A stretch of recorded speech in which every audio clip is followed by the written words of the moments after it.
Oh, they did it. They finally did it.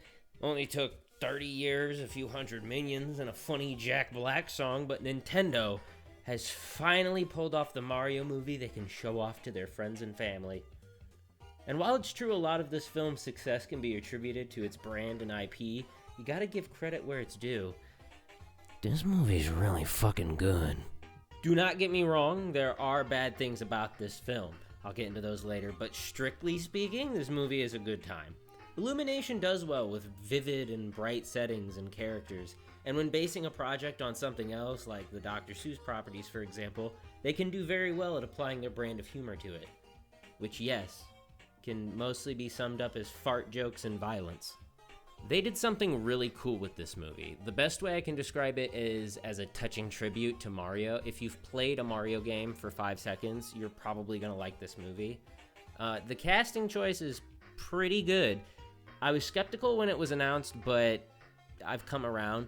Chris Pratt as Mario is pretty humble and charming, definitely how the character should come across, but still not my first choice for the actor who should play him. Charlie Day as Luigi is absolutely phenomenal, and even way before this movie came out, I knew he would be a perfect Luigi.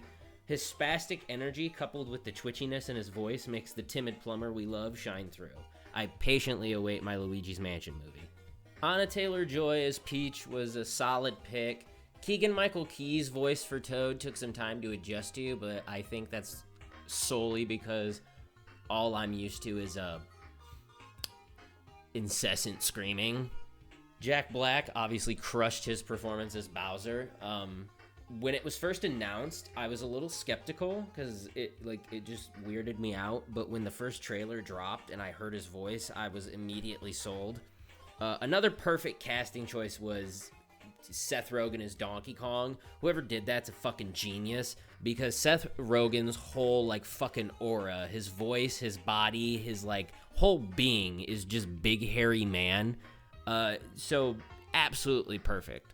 The only real voice I had a problem with was Cranky Kong's voice.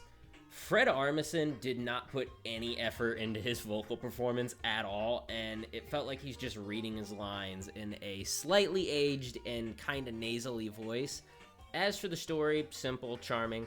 I think anyone looking for a super complex story about Mario's not gonna get what they're looking for here. Simply put, this is a kids movie no matter how you stir it, and it should be viewed as such. The writing and the plot will also reflect this as well. That doesn't mean an adult can't go in and enjoy it.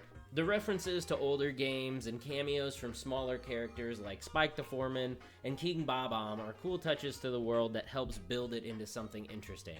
And a lot of the original score by Brian Tyler evokes these feelings of playing the games when we were younger. On the subject of music, I don't know whose decision it was to go ahead and just fucking cram a ton of 80s rock into this, but it was not needed at all. It felt really out of place in several instances in the movie, especially the Kong kart scene and the ending scene. The Mario games are already loaded with great music to use. Why would you waste that? My buddy Taylor even told me a few days ago that Brian Tyler made a song for the Take On Me scene, and it had the elements of Donkey Kong music in it. I'll leave a link to it below if you'd like to give it a listen. I'm also not going to end this review without at least mentioning the 1993 film. Despite what others say, I enjoyed that movie.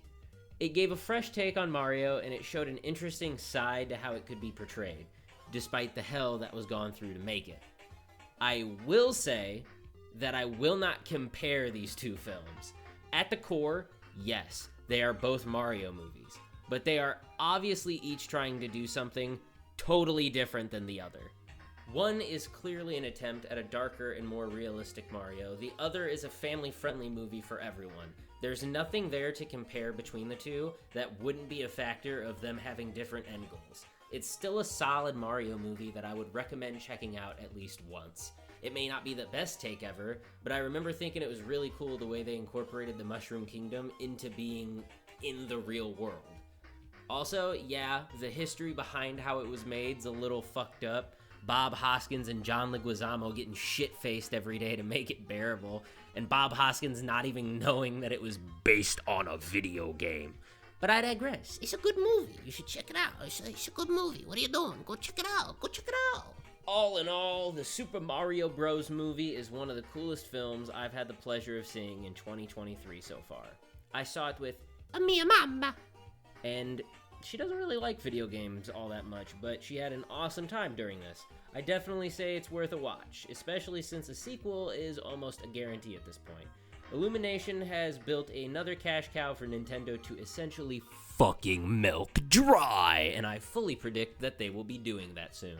Final rating, 7 out of 10.